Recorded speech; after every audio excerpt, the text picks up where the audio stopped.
നമുക്കറിയാം കൊച്ചിയിൽ നടക്കുന്ന ഇൻവെസ്റ്റ് കേരള ആഗോള നിക്ഷേപ ഉച്ചകോടി ഇന്നലെ തകർത്തു കേട്ടോ. 35,000 കോടി രൂപയുടെ വാഗ്ദാനം വന്നു എന്നാണ് അറിയാൻ കഴിയുന്നത്.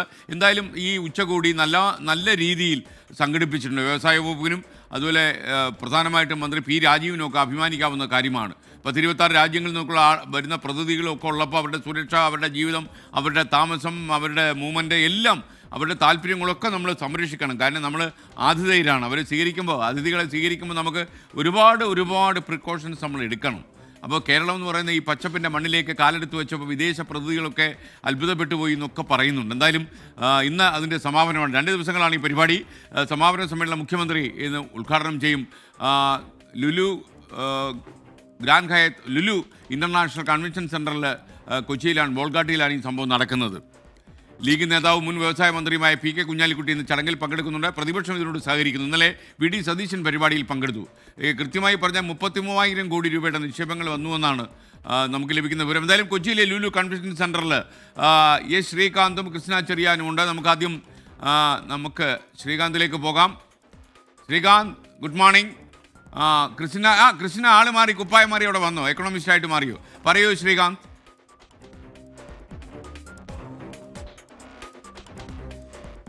Very good morning S K N. ഇന്ന് ഈ കാണുന്ന ലുലു ബോൾഗാട്ടി കൺവെൻഷൻ സെന്ററിൽ നമ്മുടെ ഈ വ്യവസായ ഉച്ചകോടി, ഈ നടക്കുന്ന അന്താരാഷ്ട്ര വ്യവസായ ഉച്ചകോടിയുടെ നിക്ഷേപ സംഗമത്തിന്റെ അവസാന ദിനമാണ് ഇന്ന്. ഇപ്പോൾ എസ് കെ എൻ ചൂണ്ടിക്കാണിച്ചതുപോലെ ഏതാണ്ട് 33,000 കോടി രൂപയുടെ നിക്ഷേപം ഒരൊറ്റ ദിവസം കൊണ്ട് പ്രഖ്യാപിച്ചിട്ടുണ്ട് ഈ ഉച്ചകോടിയിലൂടെ, ഈ സംഗമത്തിലൂടെ. എസ് കെ എൻ, നമ്മുടെ നാടിനെ സംബന്ധിച്ച്, നമ്മുടെ സംസ്ഥാനത്തെ സംബന്ധിച്ച് വലിയ പ്രതീക്ഷ നൽകുന്നതായിരുന്നു ഈ സംഗമം. അത് ഒരു വിജയത്തിലേക്ക് നീങ്ങുന്നു എന്ന് വേണം മനസ്സിലാക്കേണ്ടത്. ഇന്ന് മുഖ്യമന്ത്രി ഇതിന്റെ സമാപന സമ്മേളനം ഉദ്ഘാടനം ചെയ്യുകയും ചെയ്യും. എസ് കെ എൻ, ആ കണക്ക് നമ്മൾ വളരെ വേഗത്തിൽ ചുരുക്കി എന്ന് പറയാം. കാരണം ഈ സമാപന ദിവസമായ ഇന്ന് നിക്ഷേപങ്ങളുമായി ബന്ധപ്പെട്ട കൃത്യമായ കണക്ക് ഇന്ന് സർക്കാർ പുറത്തുവിടും. അദാനി ഗ്രൂപ്പും ലുലു ഗ്രൂപ്പും ആസ്റ്റർ ഗ്രൂപ്പും കഴിഞ്ഞ ദിവസം തന്നെ വമ്പൻ നിക്ഷേപങ്ങൾ കേരളത്തിൽ നടത്തുമെന്ന് പ്രഖ്യാപിച്ചിട്ടുണ്ട്. 30,000 കോടി രൂപയുടെ നിക്ഷേപമാണ് അദാനി ഗ്രൂപ്പ് പ്രഖ്യാപിച്ചത്. അതായത് വിഴിഞ്ഞം തുറമുഖത്തിന്റെ ഭാഗമായി 20,000 കോടിയുടെ അധിക നിക്ഷേപവും കൊച്ചിയിൽ 5,000 കോടിയുടെ ഇ കൊമേഴ്സ് ഹബ്ബും സ്ഥാപിക്കുമെന്നാണ് ഈ കരൺ അദാനിയുടെ പ്രഖ്യാപനമായി വന്നത്. തിരുവനന്തപുരം വിമാനത്താവളത്തിലും 5,000 കോടി നിക്ഷേപിക്കാൻ അദാനി ഗ്രൂപ്പ് സന്നദ്ധത അറിയിച്ചിട്ടുണ്ട്. എസ് കെ, ഈ നിക്ഷേപം വരുന്നു എന്ന് പറയുമ്പോൾ അത് ലളിതമായി പറഞ്ഞാൽ നമ്മുടെ ചെറുപ്പക്കാർക്ക് ജോലി കിട്ടും എന്നുള്ളതാണ്. ഈ ജോലി തേടി അലയേണ്ട സാഹചര്യം ഉണ്ടാകില്ല, അത് തൊഴിലായി കൺവേർട്ട് ചെയ്യപ്പെടുന്നു എന്നുള്ളതാണ് ഇതിന്റെ ഏറ്റവും പ്രത്യേകത. 850 കോടി രൂപയുടെ നിക്ഷേപം ആസ്റ്റർ ഗ്രൂപ്പ് പ്രഖ്യാപിച്ചിട്ടുണ്ട്. അതോടൊപ്പം തന്നെ Krishna institute of medical science 3,000 കോടി രൂപയുടെ നിക്ഷേപം പ്രഖ്യാപിച്ചിട്ടുണ്ട്. 6 കേരളത്തിലെ പ്രധാനപ്പെട്ട 6 മൾട്ടി സ്പെഷ്യാലിറ്റി ആശുപത്രികൾ തുടങ്ങാനാണ് താല്പര്യം അറിയിച്ചത്. നമ്മുടെ നഴ്സുമാരും നമ്മുടെ ഡോക്ടർമാരും ഈ മേഖലയിൽ പ്രവർത്തിക്കുന്നവരും ഫാർമ കമ്പനികൾ, എസ് കെ അങ്ങനെ വേണ്ട പ്രധാനപ്പെട്ട എല്ലാ മേഖലകളിലുമുള്ളവർക്ക് പ്രതീക്ഷ നൽകുന്നതാണ് ഇത്തരം പ്രഖ്യാപനങ്ങൾ. അതോടൊപ്പം ഭക്ഷ്യ സംസ്കരണ രംഗത്ത് കൂടുതൽ നിക്ഷേപങ്ങൾ നടത്തുമെന്ന് ലുലു ഗ്രൂപ്പിന്റെ മേധാവി എം എ യൂസഫ് അലി അറിയിച്ചിട്ടുണ്ട്. നിക്ഷേപ തുക അദ്ദേഹം ഇന്ന് പ്രഖ്യാപിക്കുകയും ചെയ്യും. ഇന്നലെ 3 ലക്ഷം കോടി രൂപയുടെ വികസന പ്രവർത്തനങ്ങൾക്കുള്ള പിന്തുണ കേരളത്തിന് നൽകും എന്നുള്ളത് നിതിൻ ഗഡ്കരി കൂടി ഇന്നലെ ഇവിടെ ഈ പരിപാടിയിൽ ഓൺലൈനായി പങ്കെടുത്തുകൊണ്ട് പ്രഖ്യാപിക്കുകയുണ്ടായി. എസ് കെ, ഈ പ്രഖ്യാപനങ്ങളെല്ലാം യാഥാർത്ഥ്യമായി വരികയാണെങ്കിൽ, ഫയലിൽ നിന്നും അത് പ്രവർത്തന രീതിയിലേക്ക് വരികയാണെങ്കിൽ എസ് കെ, അത് വലിയ മാറ്റം, സമഗ്രമായ മാറ്റം സംസ്ഥാനത്തിനുണ്ടാക്കും. സംസ്ഥാനത്തിന്റെ റോഡ് വികസനത്തിന് ഈ നിതിൻ ഗഡ്കരി പ്രഖ്യാപിച്ച 3 ലക്ഷം കോടി രൂപയുടെ അടിസ്ഥാന സൗകര്യ വികസന മേഖലയിൽ അത് ഭീകരമായ ഗുണം ചെയ്യും. ഞാൻ ഈ പറഞ്ഞ പോലെ മറ്റ് ആളുകൾ പ്രഖ്യാപിച്ചിട്ടുള്ള, സ്വകാര്യ വ്യവസായികൾ പ്രഖ്യാപിച്ചിട്ടുള്ള ഈ നിക്ഷേപങ്ങൾ അത് കേരളത്തിലേക്ക് വരികയാണെങ്കിൽ കേരളത്തിലെ ചെറുപ്പക്കാർക്ക് തുറന്നിടാൻ പോകുന്നത് വലിയ അവസരങ്ങളുടെ ഒരു ലോകമാണ്. എല്ലാവരും കാത്തിരിക്കാം. ഇന്നുകൂടി ഇതിന്റെ തുടർ പ്രഖ്യാപനങ്ങൾ ഉണ്ടാകും. ഏറ്റവും ഒടുവിൽ 33,000 കോടി അത് കടന്ന് അത് ഒരു 50,000 കോടിക്ക് മുകളിലേക്കൊക്കെ പോകും എന്നൊരു പ്രത്യാശ നമ്മൾ ഇപ്പോൾ കൊണ്ടു നടക്കുകയും ചെയ്യുന്നുണ്ട്.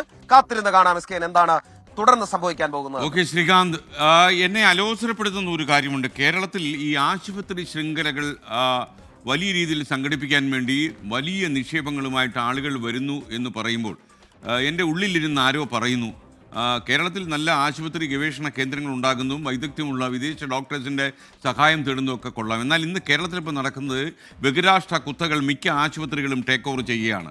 അപ്പോൾ ഈ ടേക്ക് ഓവർ ചെയ്യുന്നതൊക്കെ വലിയ തുക കൊടുത്താണ്, നിങ്ങൾ കേട്ടാൽ അത്ഭുതപ്പെട്ടു പോകുന്ന തുകകൾ കൊടുത്താണ്. അപ്പോൾ ഈ വിദേശ കമ്പനികൾ ഇവിടെ വന്ന് ഈ ആശുപത്രികൾ ടേക്ക് ഓവർ ചെയ്യുകയും പുതിയ ആശുപത്രികൾ ലക്ഷ്യം വയ്ക്കുകയും ചെയ്യുമ്പോൾ ഇവിടെ രോഗികളുടെ എണ്ണം കൂട്ടേണ്ടി വരുമോ എന്നുള്ളതാണ് എന്നെ അത്ഭുതപ്പെടുത്തുന്ന കാര്യം, ആശങ്കപ്പെടുത്തുന്ന കാര്യം. കാരണം എപ്പോഴും നിങ്ങൾ ശ്രദ്ധിക്കേണ്ട ഒരു കാര്യം, സാധാരണക്കാരോടാണ് ഞാൻ പറയുന്നത്, ഞാൻ അത്യാവശ്യമുള്ള വിദ്യാഭ്യാസമുള്ളവരോടല്ല ഞാനിപ്പോൾ സംസാരിക്കുന്നത്. നിങ്ങളൊരു ആശുപത്രിയിൽ ചെല്ലുമ്പോൾ ഇങ്ങനെയുള്ള ആശുപത്രികളെ പെട്ടെന്ന് തിരിച്ചറിയാൻ ഒരു സിംറ്റം ഞാൻ പറഞ്ഞുതരാം. അവിടെ നമ്മുടെ ഈ റിസപ്ഷനിൽ നിൽക്കുന്ന ആളുകൾ തന്നെ അവിടെ ചില ഉടങ്കൊല്ലി വിദഗ്ധരായ ആൾക്കാർ കാണും. അതായത് പണം തട്ടിയെടുക്കുന്നത് എങ്ങനെയാണെന്ന് ആധികാരികമായി പഠിച്ച ചില ആൾക്കാരുണ്ട്. അതിൽ ഡോക്ടേഴ്സും ഒക്കെ ഉണ്ട് കേട്ടോ. ഇവർ നമ്മളോട് ചില വിശേഷങ്ങൾ ചോദിക്കും, നമ്മുടെ ബാക്ക്ഗ്രൗണ്ടൊക്കെ ചോദിക്കും. നമുക്ക് അത്യാവശ്യം വരുമാനമൊക്കെ ഉള്ള വീട്ടിലാണെന്ന് മനസ്സിലാക്കിയാൽ ഇവർ ഈ പറയുന്ന ഉടങ്കൊല്ലികളുടെ അടുത്തോട്ട് കൃത്യമായി വിടും. ഇവരുടെ അടുത്തോട്ട് നിങ്ങൾ ചെന്നുപെട്ടാൽ നിങ്ങളുടെ അസുഖത്തെക്കുറിച്ച് നിങ്ങൾക്ക് ചെറിയൊരു വേദന എവിടെയെങ്കിലും ഉണ്ടെങ്കിൽ ഇത് നമുക്ക് ഒരു പരിശോധനയൊക്കെ നടത്താം, സ്കാനൊക്കെ ചെയ്ത് റെഡിയാക്കി ഒരു ലെവലാക്കി നിങ്ങൾക്ക് ക്യാൻസർ പോലുള്ള മാരക രോഗങ്ങൾ എന്തെങ്കിലും ബാധിച്ചതാണോ എന്ന് വരെ സംശയം ഉണ്ടാക്കുന്ന രീതിയിൽ നിങ്ങളെ ആശങ്കപ്പെടുത്തുന്ന രീതിയിൽ പെരുമാറും. എന്നിട്ട് എല്ലാ ടെസ്റ്റുകളും ചെയ്യും. പറ്റുമെങ്കിൽ അവിടെ അങ്ങ് പ്രവേശിപ്പിച്ച് ഒരു 10 ദിവസം എല്ലാം ചികിത്സയും കഴിഞ്ഞ് പുറത്തിറക്കിയിട്ട് നിങ്ങൾ ഭാഗ്യം ചെയ്ത ജന്മം കേട്ടോ, ഭാഗ്യത്തിന് നിങ്ങൾക്ക് ഒരു അസുഖവും ഇല്ല. നമുക്കത് കേട്ടും വലിയ സന്തോഷം. അപ്പോഴത്തേനും നമ്മുടെ അണ്ടാവിൽ നിന്ന് പൈസ മൊത്തം പോയി കാണും. അപ്പോൾ ഈ ഒരുപാട് ആശുപത്രികൾ വരുന്നു, ഒരുപാട് ഗവേഷണ കേന്ദ്രങ്ങൾ വരുന്നു, മൾട്ടിനാഷണൽ കമ്പനികൾ വന്ന് ആശുപത്രികൾ ഏറ്റെടുക്കുന്നു, അതുപോലെ വലിയ തുകയ്ക്ക് ആശുപത്രികൾ കൈമാറുന്നു. നമ്മൾ ഇന്ന് കേൾക്കുന്ന പല ആശുപത്രികളും വിദേശ കമ്പനികളുടെ കൈകളിലായിക്കഴിഞ്ഞു. അതുകൊണ്ടാണ് ഞാൻ ആശങ്കപ്പെടുന്ന കാര്യം പറയുന്നത്. ഞാൻ കൊട്ടാരക്കര സെമിനാറിൽ പോയപ്പോഴും ഈ മീഡിയ കോർപ്പറേറ്റൈസ് ചെയ്യുന്നതിനെ കുറിച്ചാണ് ആൾക്കാർ പറയുന്നത്. നമ്മുടെ പുട്ടുപൊടി, നമ്മുടെ കറി പൗഡർ ഇതെല്ലാം പോയി കഴിഞ്ഞു.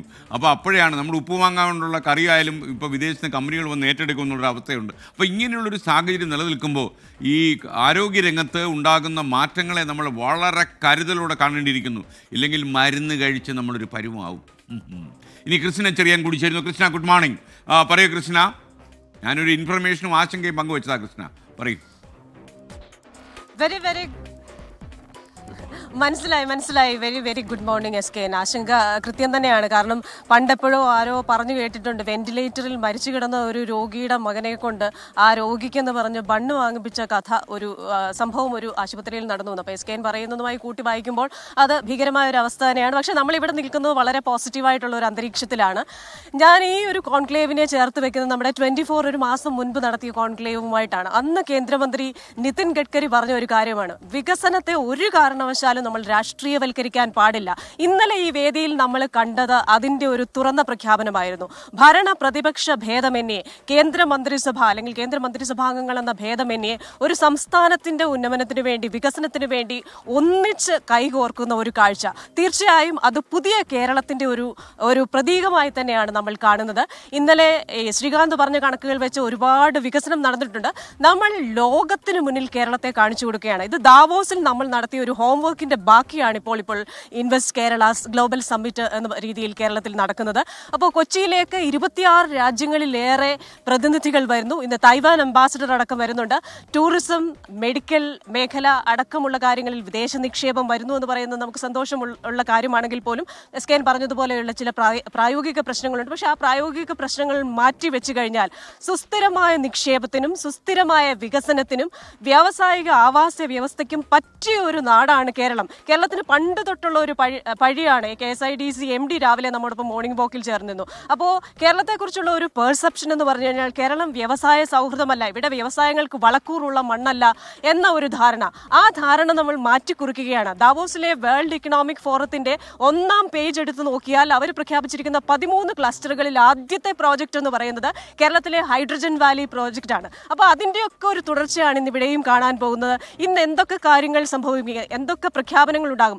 ലോകോത്തര പ്രമുഖരായ അല്ലെങ്കിൽ വിദഗ്ധരായ വ്യക്തികളാണ് ഓരോ വിഷയത്തിലും പ്രഭാഷണം നടത്തുന്നത്.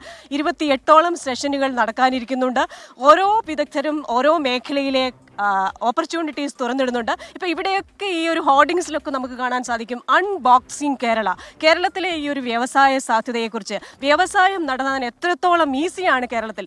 നമ്മുടെ ആ ഒരു പഴി, അതായത് വ്യവസായ സൗഹൃദമല്ല കേരളം എന്ന പഴി മാറി വരികയാണ്. 28ാം സ്ഥാനത്ത് നിന്ന് നമ്പർ 1 എന്ന പട്ടികയിലേക്ക് നമ്മൾ മാറി. കേന്ദ്രമന്ത്രി അശ്വിനി വൈഷ്ണവ് ആ നമ്പർ 1 എന്ന ആ ബഹുമതി നമുക്ക് കൈമാറുകയും ചെയ്തു. അങ്ങനെ മുഖം മാറ്റി, മുഖം മിനുക്കിയ കേരളമാണ് ഇൻവെസ്റ്റ് കേരള ഗ്ലോബൽ സമ്മിറ്റിൽ ലോകത്തിന് മുന്നിൽ കാണിച്ചു കൊടുക്കപ്പെടുന്നത്. നമുക്കറിയാം, ഇതിനു മുമ്പ് ജിം നടന്നിട്ടുണ്ട്, ആസൻ കേരള നടന്നിട്ടുണ്ട്, എമർജിംഗ് കേരള നടന്നിട്ടുണ്ട്, ലോക കേരള സഭകൾ നടന്നിട്ടുണ്ട്. അപ്പോൾ പലരും ചിലപ്പോൾ ഇതിനെ ഒരു നെഗറ്റീവായി കാണുന്നവരുണ്ടാകും. പക്ഷെ അങ്ങനെയല്ല. നിക്ഷേപങ്ങൾ പ്രായോഗികമായ രീതിയിൽ കേരളത്തിലേക്ക് വരുന്നു, കൂടുതൽ തൊഴിലവസരങ്ങൾ ഉണ്ടാകുന്നു, നമ്മുടെ ചെറുപ്പക്കാർ പുറത്തേക്ക് പോകുന്നതിന് ആ ഔട്ട്ഫ്ലോ മാറിയിട്ട് ഇൻവെസ്റ്റ്മെന്റ് കേരളത്തിലേക്ക് വരികയും ചെറുപ്പക്കാർ കേരളത്തിൽ തന്നെ തൊഴിൽ തേടുകയും ചെയ്യുന്ന ഒരു പുതിയ കേരളം സൃഷ്ടിക്കപ്പെടും എന്ന പ്രതീക്ഷയാണ് ഇവിടെ ഇന്ന് നമുക്ക് പങ്കുവെക്കാനുള്ളത്. SKN.